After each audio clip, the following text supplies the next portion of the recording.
ورحمة الله وبركاته. نحمده ونصلي على رسوله الكريم. أما بعد فأعوذ بالله من الشيطان الرجيم. بسم الله الرحمن الرحيم.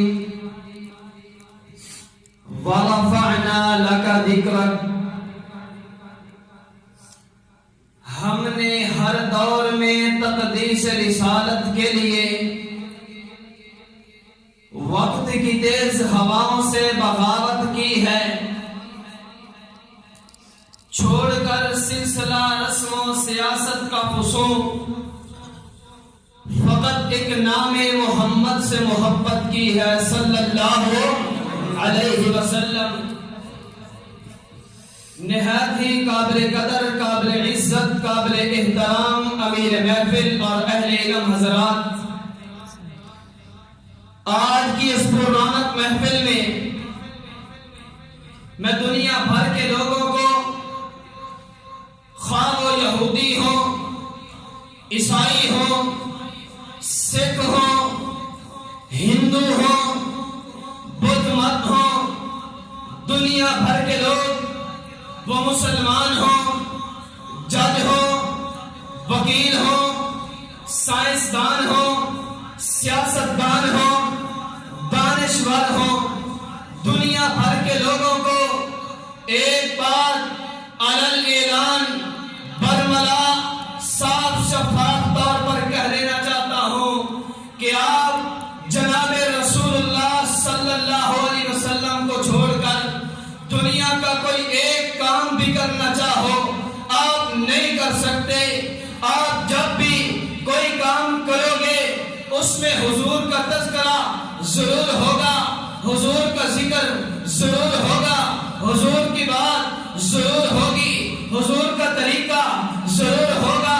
تم سیاست کی بات کرنا چاہو تمہاری سیاست کی بات پوری نہیں ہوتی، تم ریاست کی بات کرنا چاہو تمہاری ریاست کی بات پوری نہیں ہوتی، تم سائنس کی بات کرنا چاہو تمہاری سائنس کی بات پوری نہیں ہوتی. تم دنیا کے فلسفے کا تذکرہ کرو، غربت کے خاتمے کی بات کرو، حکومت کے نظام کی بات کرو، ارے دنیا میں نبوت کی بات کرو، رسالت کی بات کرو، پیغام کی بات کرو، دستور کی بات کرو، منشور کی بات کرو، علم کی بات کرو، حکمت کی بات کرو، حسن کی بات کرو، تدبر کی بات کرو، فہم کی بات کرو، فراست کی بات کرو، آگے چلیے دیانت کی بات کرو، امانت کی بات کرو، آدم سے لے کر عیسیٰ تک نبیوں کا ذکر کرو، ان کی دعوت کا ذکر کرو، ان کی کتابوں کا ذکر کرو. تورات کو اٹھاؤ، تورات حضور کے ذکر کے بغیر ادھوری ہے. انجیل اٹھاؤ، قرآن مجید الحمد سے لے کر والناس تک پڑھ جاؤ، حضور کا ذکر کرنا پڑے گا. آگے چلیے آسمان کی بلندی کا تذکرہ کرو، زمین کی وسعت کا تذکرہ کرو، چاند کی چمک کا تذکرہ کرو، ستاروں کی دمک کا تذکرہ کرو، سورج کی کرنوں، شعاعوں، روشنی، اجالے کا تذکرہ کرو. حضور کے ذکر کے بغیر پوری کائنات ادھوری ہے. جناب والا، دریاؤں، سمندروں، ہواؤں، فضاؤں کا جب بھی ذکر کرو گے تمہیں حضور کا تذکرہ کرنا پڑے گا. کیسے؟ تم چاند کی بات کرو، حسین بہت ہے، تمہیں اس عمری کا تذکرہ کرنا پڑے گا جس کے اشارے سے چاند کے ٹکڑے ہوا تھا. بات آسمان کی کرو، بلند بہت ہے، تمہیں سبحان اللہ کا اسرا بیابتی ہی کہہ کر ان کا آسمان پہ جانے کا ذکر تمہیں کرنا پڑے گا. درختوں کی بات کرو، حضور کے پیچھے چلتے آنے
ہو آمنہ کے در یتیم کا تذکرہ تمہیں کرنا پڑے گا، باپ کی بات کرو فاطمہ کے بابا کا تذکرہ تمہیں کرنا پڑے گا، پیار کی بات کرو، الفت کی کرو، امن کی کرو، جنگ کی کرو، لڑائی کی کرو، اچھائی کی کرو، بڑائی کی کرو، بات محبت کی کرو یا نفرت کی، تمہیں آقا کا تذکرہ کرنا پڑے گا۔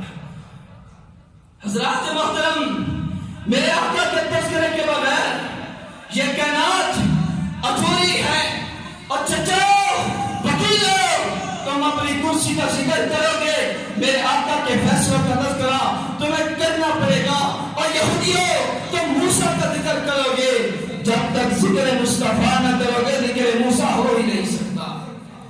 لقد كان لكم في رسول الله اسوة حسنة انی رسول اللہ الیکم جمیعا۔ حضرات میرے پیغمبر ایک طبقے، ایک مذہب، شہر، بستی، فرقے کی طرف نہیں بلکہ جہان کی طرف، جہان ہی نہیں جہانوں کی طرف نبی بن کے آئے۔ آج تم کہتے ہو کہ صرف ان کا ذکر اب ہے، نانا بابا جب یہ نہ تھے تب بھی ان کا ذکر تھا۔ میرے پیاز کی بات نہیں، میرے حبیب پیغمبر خدا خیر البرا محمد مصطفیٰ احمد مصطفیٰ بدر الدجا شمس الضحیٰ امام المرسلین خاتم النبیین رحمت للعالمین سید الاولین والآخرین کے تذکرے سے کوئی بات بھی خالی نہ تھا۔ سنا گستاخی کرنے والوں، الزام لگانے والوں، غلطی کرنے والوں، غلط فیصلے کرنے والوں، ان کے بارے میں محبت رکھنے والوں، ان کے ساتھ معاملت کرنے والوں، ان کے لیے اچھے جملے کہنے والوں، کوئی دور بھی ایسا نہ تھا جب ان کا تذکرہ نہ تھا، اور کوئی دور بھی ایسا نہیں ہوگا جب میرے آقا کا تذکرہ نہ ہوگا۔ حضرات تم حکمرانوں ایک چوٹی کا زور لگا لو، جو ہوتا ہے تم سے کر لو، یہ میرے آقا کے دیوانے ان کے دلوں سے محبت رسول کو مٹایا نہیں جا سکتا۔ کیا ہوا؟ آج اختیارات تمہارے پاس ہیں، وقت آئے گا تمہارے اختیارات کو چھین لیا جائے گا، سرپ کر لیا جائے گا۔ اسی لیے کہتا ہوں میرے آقا کے بغیر دنیا ادھوری ہے، ان کا ذکر اس کائنات میں ضروری ہے، اور دنیا جہان کا کوئی ایک کام بھی کرو گے، مثال ڈھونڈو گے تو آقا علیہ السلام کی ملے گی۔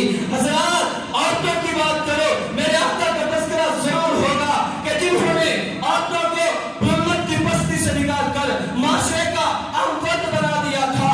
میرے پاس وقت نہیں، ورنہ تفصیل لمبی ہے کہ مردوں کو عزت کیسے ملی، بوڑھوں کو کیسے ملی، بچوں کو کیسے ملی، بزرگوں کو عزت کیسے ملی، ذمیوں کو کیسے ملی، مخالفت کرنے والوں کو کیسے ملی، ماننے والوں کو عزت کیسے ملی، نہ ماننے والوں کو عزت کیسے ملی، ایک لمبی تفصیل ہے۔ تم جیسے مرضی فیصلے کر لو، ان دیوانوں کے دل سے محبت اور اطاعت والی چنگاری کو بجھایا نہیں جا سکتا۔ تمہارا ہر فیصلہ ان کے دل میں جو محبت اور رسول والی چنگاری ہے یہ اور بڑھے گی۔ حضرات کیونکہ ہماری اساس، ہماری بنیاد، ہماری حیات، ہماری زندگی، ہمارے تصور، ہماری تصویر، ہمارا جذبہ سب کچھ ہے ہی محبت رسول، اطاعت رسول۔ آج ہمیں کہا جاتا ہے کہ ہمیں آسیہ کے معاملے میں عدالت کا ساتھ دینا چاہیے، ملک میں امن پیدا کرنا چاہیے، فساد برپا نہیں کرنا چاہیے۔ حضرات میں کہتا ہوں عدالت کے ساتھ ہونا چاہیے، لیکن سنیے ہم نے مخالفت اپنی ذات کے لیے نہیں کی، ہم نے عدالت کے فیصلے کی مخالفت رسول اللہ صلی اللہ علیہ وسلم کے لیے کی ہے۔ ابھی یہ چند دن قبل کی بات ہے، ایک حاضر سروس ڈی ایس پی کو اسلام آباد سے اغوا کیا گیا، افغانستان میں لے جا کر شہید کر دیا گیا۔ بے دردی کے ساتھ جب ہمارے لوگ لاش لینے پہنچے، وہاں پر پاکستان کے خلاف نعرے لگے، فوج کے خلاف نعرے لگے، حکمرانوں کے خلاف نعرے لگے۔ دکھ کی بات ہے آج اگر پیپل پارٹی کہے کہ ہمیں عدالت کے فیصلے کے ساتھ کھڑا ہونا چاہیے، اور بلاول تو وہ وقت بول دیا جب تیرے نانا حضور کو اسی عدالت نے پھانسی کا عہد دیا تھا، مخالفت تم نے کی تھی، تمہاری ماں کا قتل ہوا، ہم اس کی مذمت کرتے ہیں، لیکن جب قتل ہوا، ملک میں فساد برپا ہوا، احتجاج کیے گئے تو تم نے اپنی خاطر کیے، پیپل پارٹی والوں نے کیے، تحریک انصاف نے جب جہانگیر ترین کی نااہلی کا فیصلہ آیا عدالت کی مخالفت کی، نون لیگ نے نواز شریف کی نااہلی کا فیصلہ آیا مخالفت کی، اور تم اپنی ذات کی خاطر، اپنی مفاد کی خاطر احتجاج بھی کرو، روڈ بلاک بھی کرو، آگ بھی لگاؤ، دفاتر جلاؤ، سرکاری عمارتوں کو تم نقصان پہنچاؤ، ملک کا نقصان تم کرو اپنی ذات کی خاطر۔ ہم اصول کی بات کریں، تم دہشت گرد ہیں، تم بے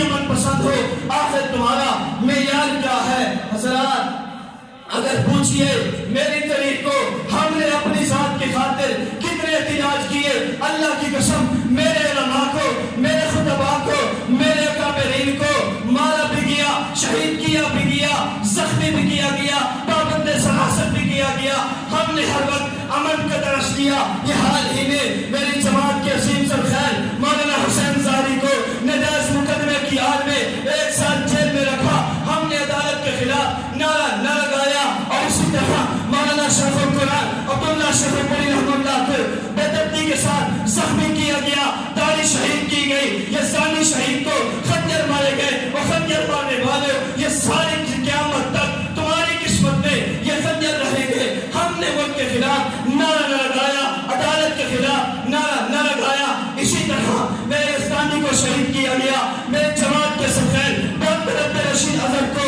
نہایت بے دردی کے ساتھ شہید کیا گیا، ہم نے برداشت کیا، ملک کے خلاف نعرہ نہ لگایا، میرے علماء کو شہید کر دیا گیا، ہم نے برداشت کیا، نہ ملک کے خلاف نعرہ، نہ پاکستان کے خلاف، نہ فوج کے خلاف، نہ حکمرانوں کے خلاف۔ لیکن بات اب ہے رسول اللہ صلی اللہ علیہ وسلم کی، پوچھتے ہیں عدالت نے کیا کیا ہے؟ عدالت نے ایک معصومہ کو ملونہ قرار دیا ہے، پاکستانی عوام چیختی رہی کہ ہماری عافیہ کو واپس لاؤ، اور ظالموں تم نے ان کی آسیت کو بھی بھیج دیا ہے۔ پہلے بات ہماری تھی، اب رسول اللہ صلی اللہ علیہ وسلم کی ہے، اور تم عدالت کا، تم رسالت کا احترام کرو، ہم عدالت کا احترام کریں گے۔ اگر تم رسالت کی توہین کرو گے ہم عدالت کی توہین کریں گے۔ اللہ سے دعا ہے اللہ تعالی ہمیں رسول اللہ صلی اللہ علیہ وسلم سے سچی محبت نصیب فرمائے، آمین یا رب۔ ماشاءاللہ۔